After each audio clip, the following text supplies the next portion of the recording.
cette chanson qui a été préparée pour elle. Et s'il vous plaît, nous avons accueilli, nous avons acclamé, nous avons crié. Mais cette fois-ci, ne nous retenons pas. Parce qu'il faudrait que Patricia sente qu'elle est dans sa famille. Il faudrait qu'elle sente qu'elle est parmi ses amis. Il faudrait qu'elle sente qu'elle n'est pas seule. Effectivement, elle n'est plus désormais seule. L'entrée. Nous pouvons prier.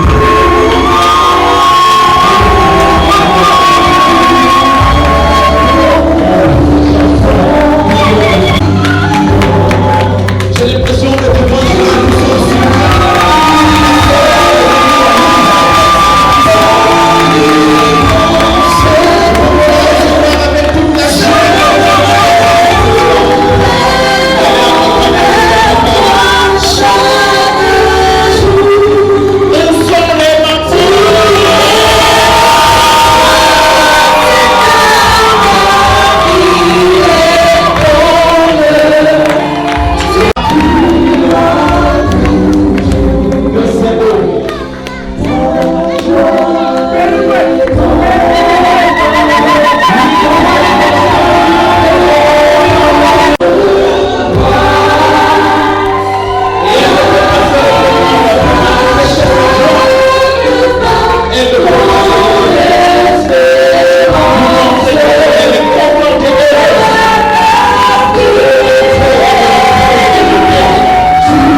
l'Emmanuel. Est-ce qu'on peut encore applaudir pour l'Emmanuel, s'il vous plaît? Ils vont nous dire le mot qui est prévu. Vous pouvez vous asseoir.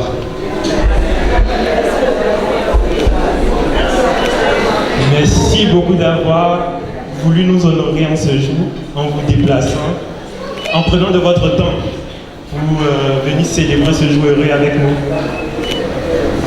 Patricia, devenue Yao aujourd'hui.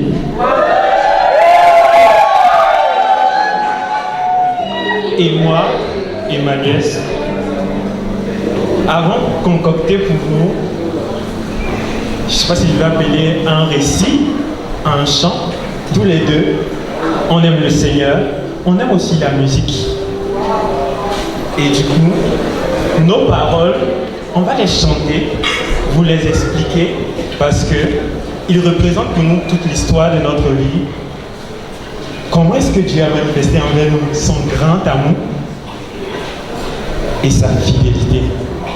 Dieu, de loin surpasse ce qu'on peut dire. Un cœur humain, il est plus grand que les espaces, même en l'abîme, il nous atteint. Pour le péché de notre monde, Dieu nous donna Jésus. Il nous pardonne nos cœurs profondes, il sauve les perdus. L'amour de Dieu si fort.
s'était passé dans ma rencontre avec le Seigneur Jésus-Christ.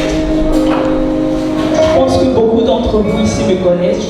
Joanne Patricia Lima, Madame Yao.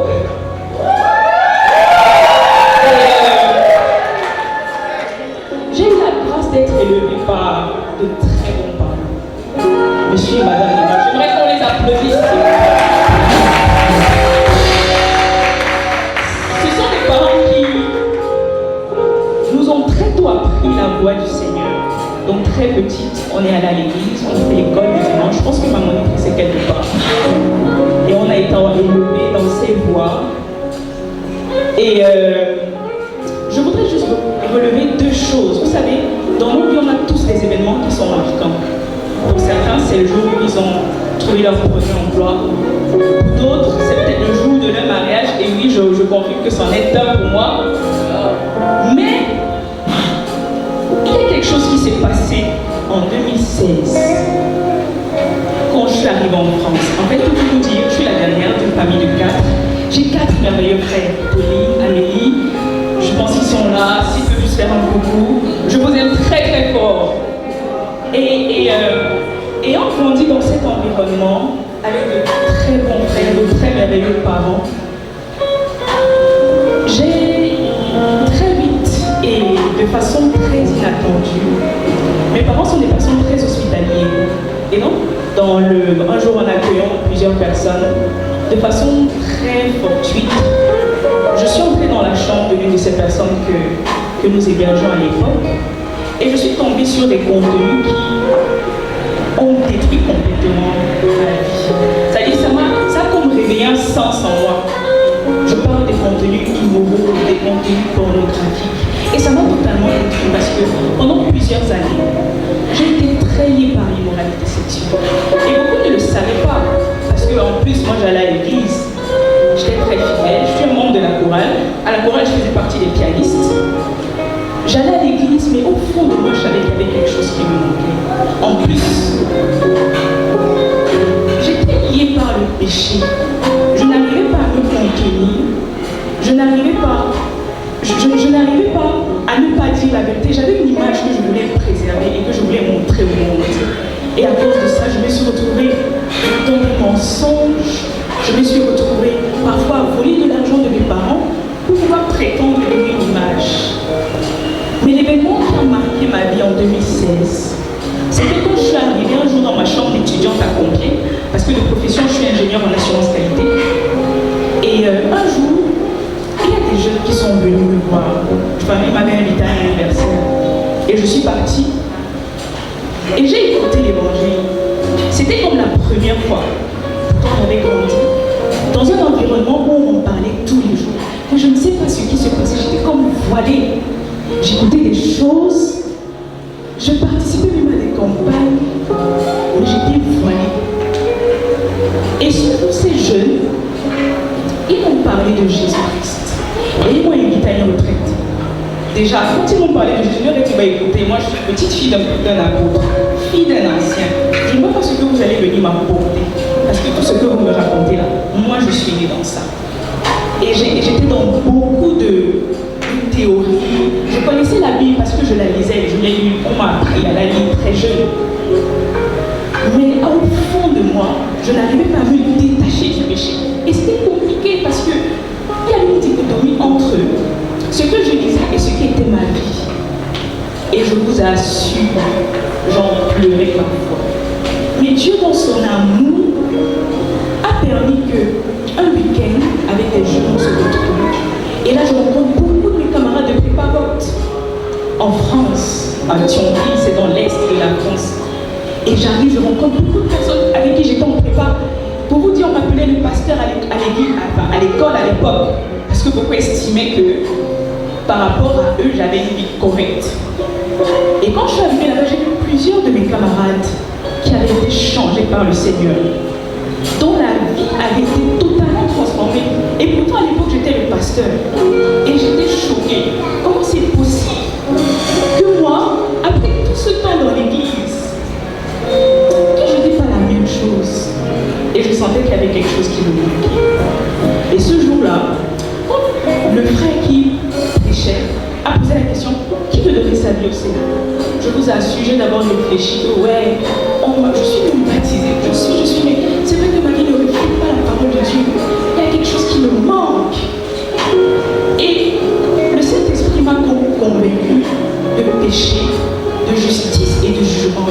Et ce jour-là, je n'ai pas résisté à l'amour de Dieu parce que je me rendais compte que ça ne vaut pas la peine de continuer à être fausse, à être dans l'église, mais avoir une vie fausse, à être dans l'église, de temps en temps, être dans des boîtes de nuit et dire bon, je ne fais pas tous les jours, de toute façon c'est une fois, ça n'arrive, et je suis jeune, je peux profiter comme je veux.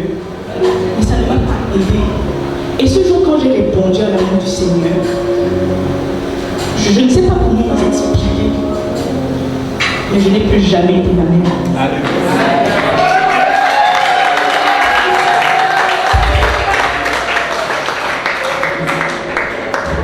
Et c'est pour ça que nous pouvons chanter que l'amour de Dieu de moi surpasse vraiment ce qu'on peut dire. Parce que, étant religieuse comme j'étais, j'ai eu la grâce de rencontrer l'amour de Dieu. Et s'il y a quelque chose avec lequel je veux que tu rentres ce mariage, c'est que tu n'as pas besoin de faire semblant avec le Seigneur. Il te connaît.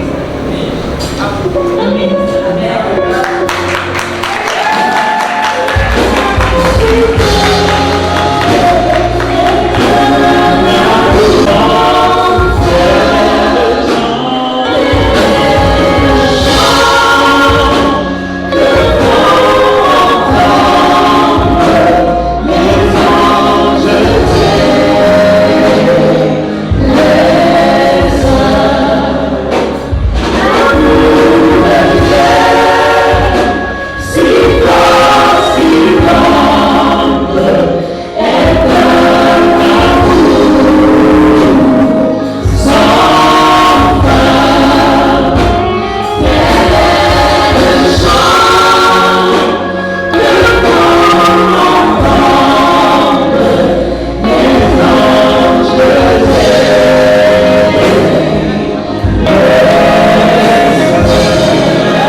Bonsoir à tous. Je suis Joël Nana. Nous sommes là pour bénir des jeunes, Emmanuel et Patricia. Et comme Patricia l'a dit, l'amour de Dieu l'a atteint et elle a été transformée. Et le cri de leur cœur est que pendant qu'on les bénisse ce soir, que plusieurs vies soient transformées par l'amour de Dieu. La première chose que j'aimerais te dire est que Dieu t'aime. C'est Dieu qui t'a créé. Il t'a créé pour te bénir. Il avait de bonnes intentions en te créant. Dieu ne t'a pas créé pour te punir, pour être un gourou dans ta vie. Il avait de bonnes intentions en te créant. Il avait prévu de grandes bénédictions pour toi. Il dit dans sa parole, je connais les projets que j'ai formés pour toi. Des projets de bonheur, de paix et de bonheur. Dieu t'a créé pour te faire du bien. Et en quelques minutes, nous allons vous présenter le principe de Dieu pour bénir l'homme. Il ne suffit pas que Dieu ait des bénédictions pour toi et que tes bénédictions viennent dans ta vie. Il a des principes. Nous allons nous retourner dans les Écritures pour lire Actes des Apôtres, le chapitre 3, le verset 26 seulement. La Bible dit, je lis dans la version de l'U-Second. C'est à vous, premièrement, que Dieu ayant suscité son serviteur, l'a envoyé pour vous bénir. Que quelqu'un dise pour vous bénir.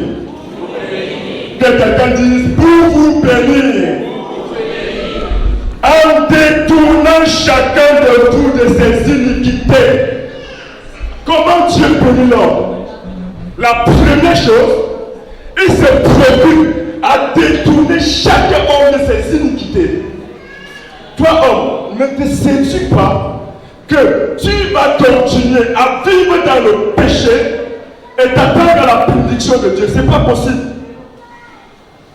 Tu ne peux pas entrer dans la bénédiction de Dieu pendant que tu vis dans la corruption.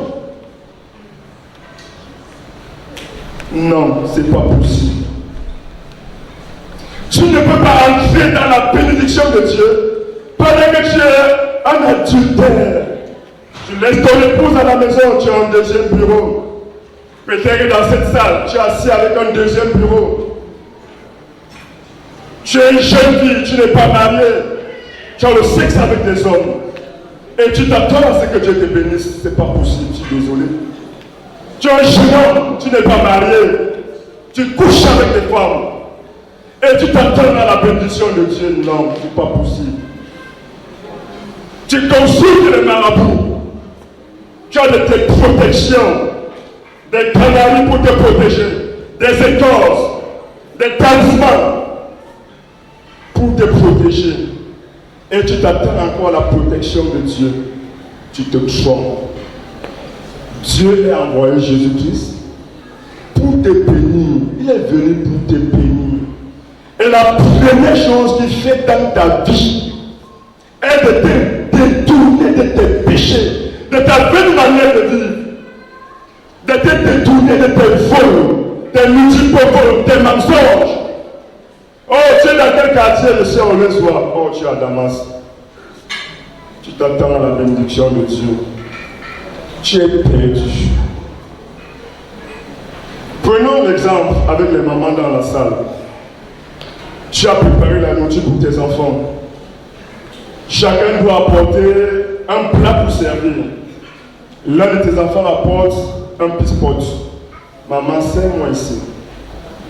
Maman, est-ce que tu vas servir? Où sont les mamans? Est-ce que tu vas servir? On va dire, cette maman, elle tellement son fils, parce que comme la maman, si elle tellement son fils, elle va finalement servir dans le pispote. Est-ce que c'est possible? Mais il y a donc des gens, peut-être y compris toi-même qui es assis dans cette salle, tu te dis, Dieu est tellement miséricordieux, il est tellement l'amour, il est tellement tous les noms que tu vas donner, qu'il est à mesure de voir ton cœur rempli de saleté, rempli de péché. Et il vient déverser ta bénédiction dans ce cœur. Ce n'est pas possible. La même chose, comme toi, maman, tu ne peux pas servir la nourriture à ton enfant dans un pispote. Dieu aussi a un feu rouge dans ta vie, un carton rouge dans ta vie. Tant que tu vis dans le péché, tant que tu vis dans le péché, il ne peut pas agir.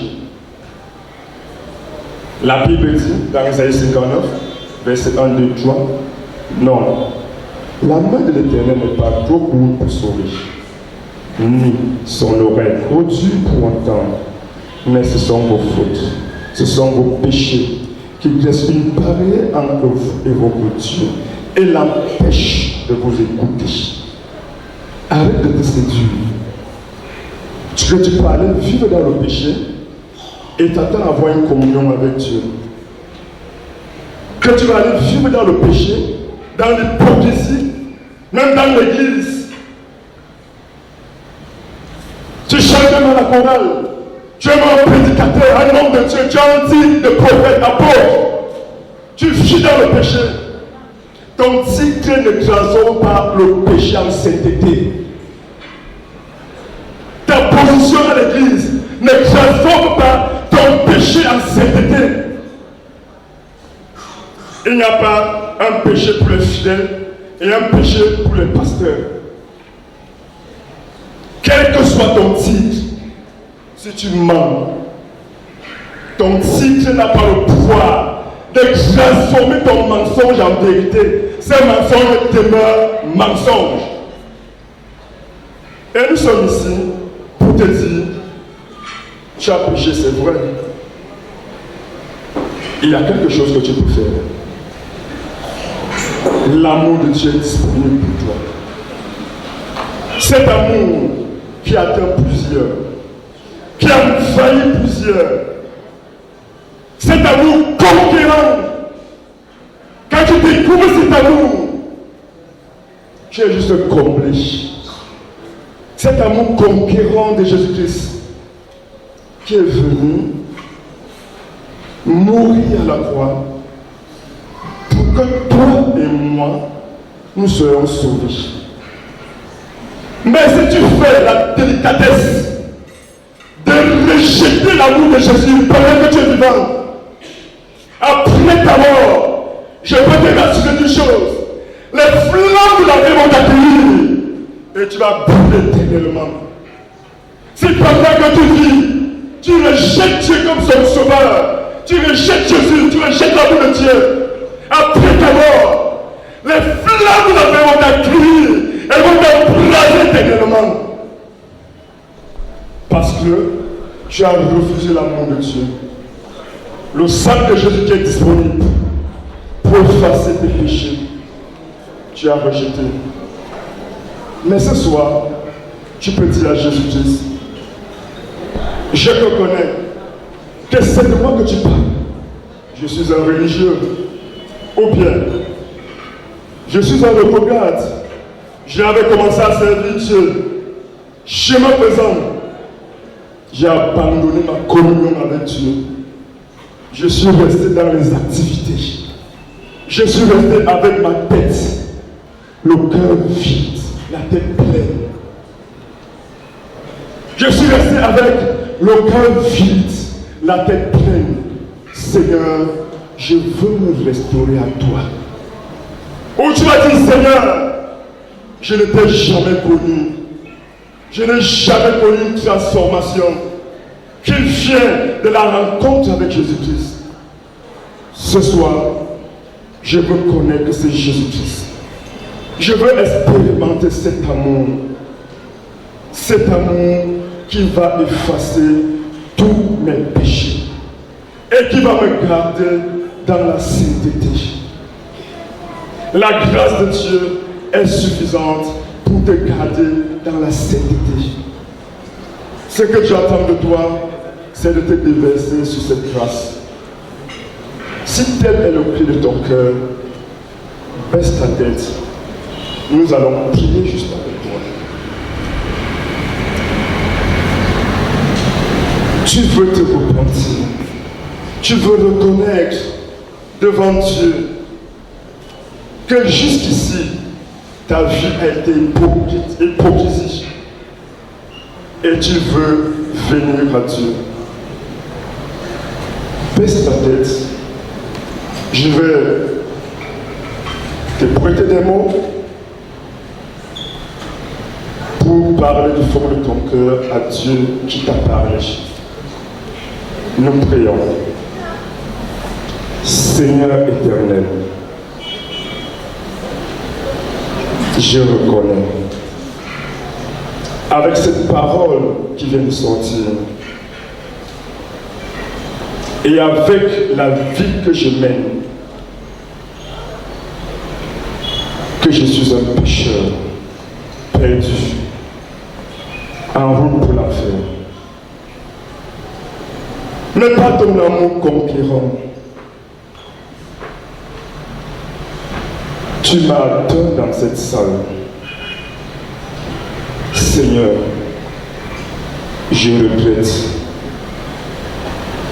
toute la vie de péché que j'ai menée. Et je cède à ton amour maintenant, Seigneur. Seigneur Jésus, je t'ouvre ma vie. Viens la diriger. Merci beaucoup, Seigneur, parce que tu m'as exaucé et que ton sang est suffisant pour effacer mes iniquités. Que toute la gloire te revienne pour cela. Au nom de Jésus-Christ. Amen. Amen.